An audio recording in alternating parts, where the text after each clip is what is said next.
Give it up for Sal Greco.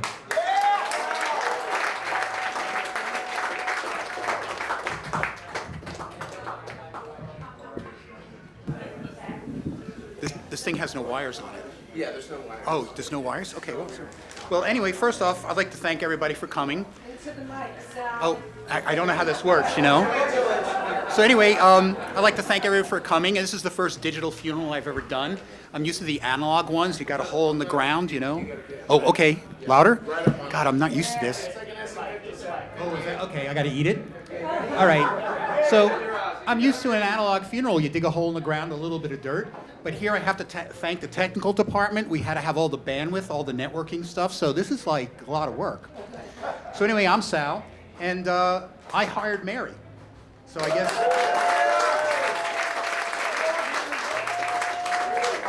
So I guess in some cases you could say this is my fault. You can all go fuck yourself, but you know. But why did I hire Mary? Mary went to the Institute of Audio Research. I went to the Institute of Audio Research. And oddly enough, my teacher was working at Electric Lady, and when he quit Electric Lady, I got that job. So in interviewing Mary, she told me about her Camaro in Montana, all the things that happened, and yes, we've all heard those stories. Apparently everything is illegal in 3 states. But, you know, she was wild, and she forged apparently a laminate to try and sneak into a show. And after hearing this, I'm like, oh, she tries to do crime, and, you know, she'll fit right in. You know, she's trouble. I mean, come on, right? So she's got to be trouble. Anyway, so the first thing we did is we had a client that wanted to take, okay, preface, we had a NECAM 8068, a Neve 8068 in Studio C with NECAM automation, and we had an 87... Yes, this thing with the knobs. So then we had an 8078 downstairs, and we had a client that wanted to mix downstairs on the 8078, but with automation. Well, okay, all we got to do is take it out upstairs. You know, how hard can that be? So I take Mary in there, and I said, okay, we got to take this apart. She goes, I've never done this before. I said, well, neither have I, but just start unscrewing stuff from the top and keep going. And when you can see the carpet through the fader board, we'd stop taking stuff out. And we actually did take it apart, swapped all the stuff, and we got it going. And anybody who's ever seen that automation system has seen the wave. And when we finally got it powered up and we pushed the button, the thing did the wave. Mary did this. I'm like, it's working. And she just like, I think she couldn't believe that it actually worked and that she actually did that. And the thing that taught me is Mary had a really good attention to detail. She wasn't afraid to take on something because every problem has a start. You know, you start somewhere and you go to the end. And I think it worked, and I think to this day she was probably still pretty amazed that she did it. She was also a good hang, you know. You could give her shit, and she would give it to you, as you've all known, you know. And the thing about it is, Electric Lady was very different in those days. I don't know what you've heard or what your Electric Lady was like, but my Electric Lady was very, very different. It got to the point where if you looked at the official studio like phone list, the shop listed the phone number of the bar, because we were never there. No, that's true. No, we were in Shakespeare's. You'd call Shakespeare's, hey, are they there? Yeah, okay, we'd go over, you know. And we used to have parties. It got to the point where the summer parties, we'd have wild parties every summer on Fridays and things. And they got a little out of hand. The cops did show up sometimes, you know, but that happens, you know. And so at that point I knew that, you know, she was going to be a good fit and everything. And there was a TV show I was watching on public radio, and there's Paul Stanley talking about, yeah, you know, that place was going 24/7. We'd even go by even when we weren't recording. And that's true. There were times you'd walking down the hall, hey man, how you doing? You get halfway down and go, oh shit, are they here? And you go back and look at the schedule like, oh, they're not here. They're just hanging out with somebody. And that's true. So, you know, that's the life that Mary fit in. Also, you know, the sex, drugs, and rock and roll. Yes, everybody was dating everybody else. The amount of drugs was insane. And it got to the point where, how can I put this? They were chopping up on the producer's desk. Well, there's only one of those. When you have a lot of people, there's a crowding issue. So then what happened is they started taking the modules out of the Neve, except it would eat the chrome off the side of the module. So I'm like, hey guys, come on, could you just pick something else? Well, not the deck plate of the Studers, which is a second bad choice because some of it fell down and it ate the head connector and the machine stopped working. So I was like, guys, you got to do something else.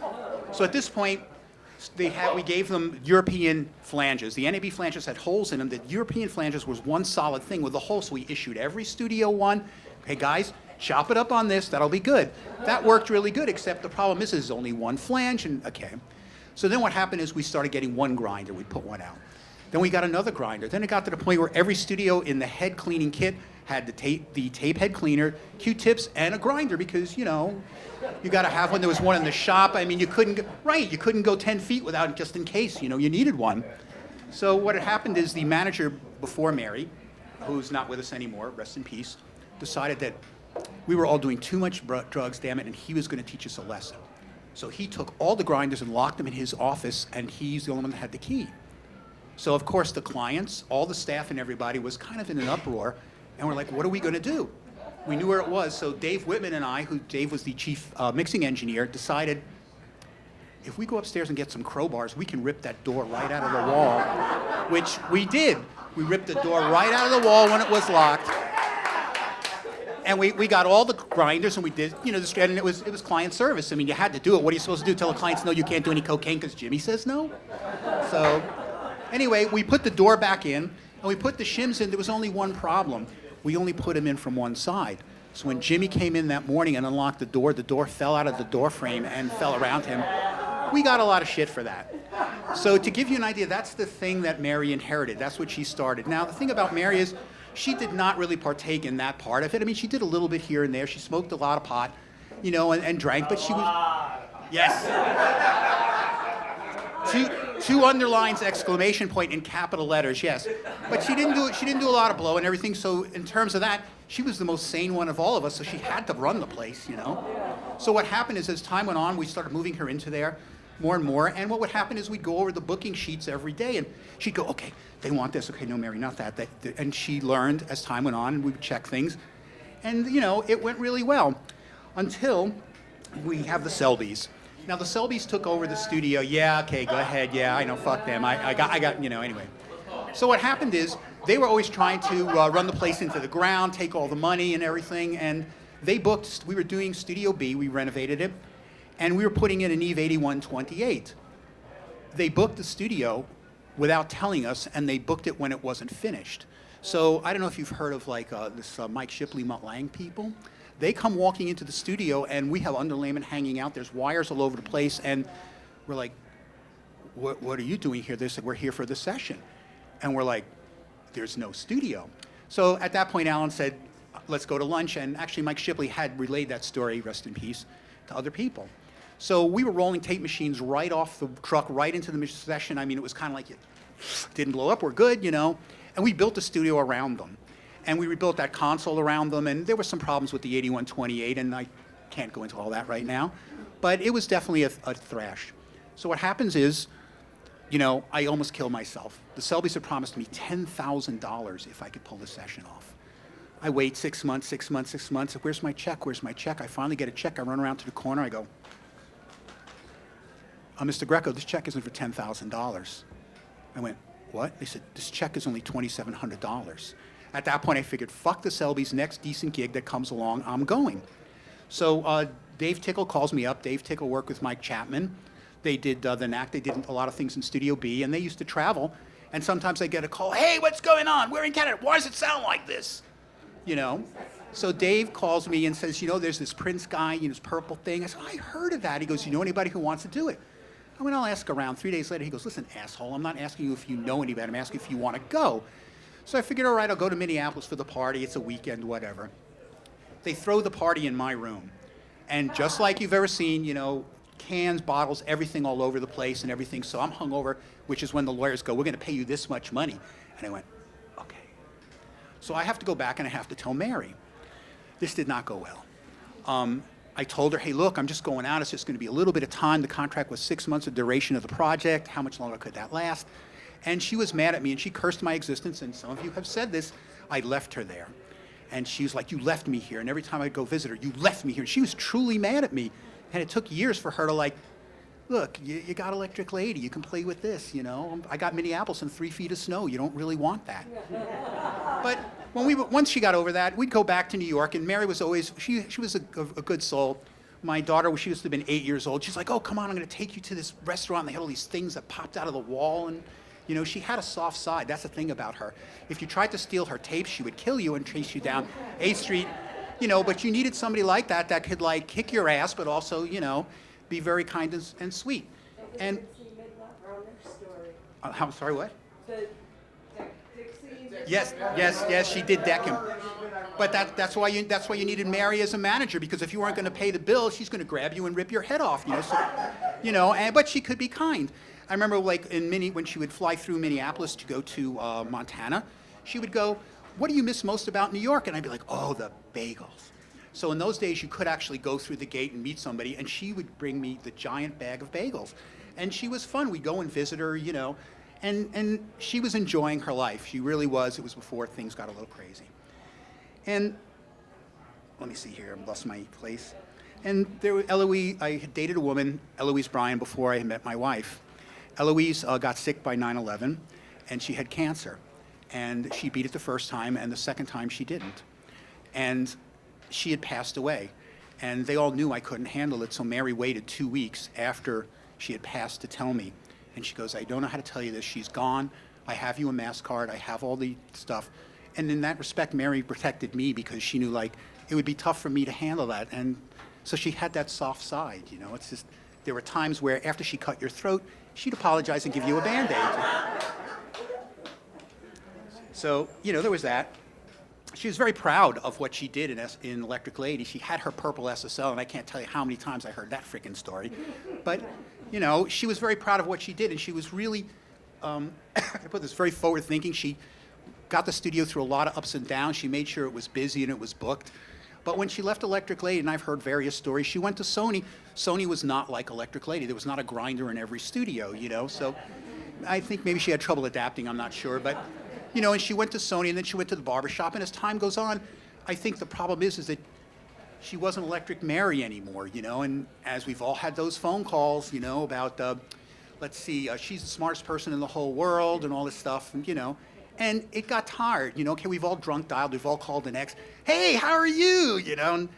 But it started to get out of control with her, and that was kind of the sad thing is, it's somebody and you love and everything, and granted, okay, the party's over, it's time to move on with your life.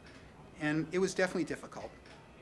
So what happened is, I would talk to her, and she would talk about the church across the street from her house, and the cops knew her by first name. Oh yeah, I mean, we've all heard the stories and stuff. The cops were here again. The church is suing her. There are people that have restraining orders against her, some of which we know. And so Mary kind of went off the deep end, and it kind of got hard to talk to her. When the phone rang, you're like, "Ah, shit," and we've all been there. It got to the point where she crossed the line with me. When I was no longer working at Ocean Way, she drunk dialed the studio and invoked my name and started, "I'm the smartest person in the whole world," and blah, blah, blah. The thing she didn't understand is a university owned it. She was talking to a student. The student reported a terroristic threat. They went up the food chain. I got a call from legal, which was not my most fun thing. They wanted all her contact information. They wanted everything, and they wanted to know who she was. At that point, I'm done. I can't do this anymore. Excuse me. Time goes on. And my daughter is really me on the Electric Lady Facebook page. And she goes, "Mary had a stroke, she's in the ICU." I was like, "What?" So I started dialing hospitals to try and find her. It only took 2 hospitals. So I called, I explained who, what was going on. They go up to the ICU, and I spoke to the nurse, and I said, "Can I talk to her?" The nurse brings her a phone. I said, "Hey, Mary, how you doing?" She goes, "I had a stroke, it's not really good." And she explained to me what's going on. And after a couple of minutes, she's like, "Who is this?" I'm like, "Who the fuck think you would call you in an ICU and track you down?" She goes, "Sal?" I went, "Yeah." What did she do? "I'm the smartest person in the whole world, fuck you." The nurse goes, takes the phone, says, "Okay, that's enough." And as time went on, I started talking to Mary a little bit here and there when she could speak. As we all know, she had trouble. And she was on her path. She really, really was doing it. I mean, as she regained more and more of her composures, and somebody who's been around the block. And so, I said, "Mary, it's time. The party's over. It's time for you to move on."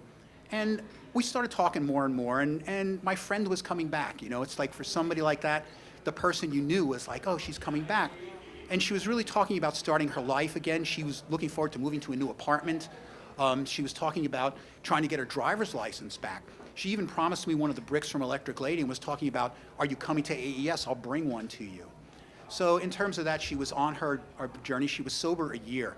So in terms of that, it was good. And I used to call, and it wasn't unusual for Mary not to answer the phone. It wasn't unusual that the mailbox was full. Okay, this is number 27, but she would always call back. And what happened is I tried calling and calling and calling. There was no answer. So I finally texted her, and I've read you the text, or some of it. She had already been past 7 days. But karmically, it's just weird. You could feel the universe telling you something. And my friend was gone. But the interesting thing is, in true Mary form, my wife and I are sleeping, and we hear this.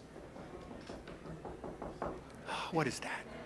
A bird, don't ask me why, is pecking on the bottom of our front door on the left side, and a robin doesn't do that.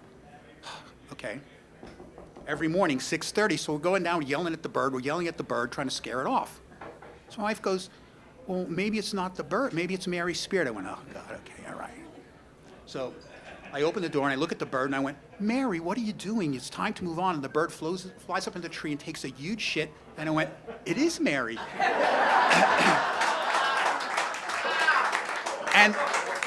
And the bird just looked at me like, how did you figure it out? It's like, who else has been pecking on my door?